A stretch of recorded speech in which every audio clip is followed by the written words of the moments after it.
Allah Subhanahu wa Ta'ala berfirman, setiap amalan anak Adam adalah untuk dirinya,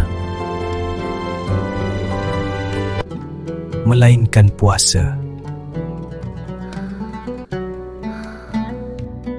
Sesungguhnya puasa itu milikku,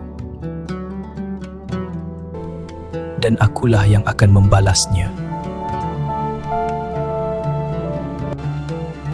Ganjarannya hanya Allah yang tahu.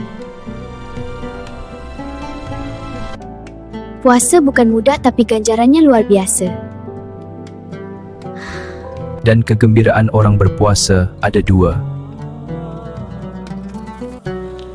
Pertama, kegembiraan ketika dia berbuka puasa. Bismillah. Dan kedua, kegembiraan ketika dia bertemu Tuhannya. Puasa milik Allah dan ganjarannya tidak terhingga.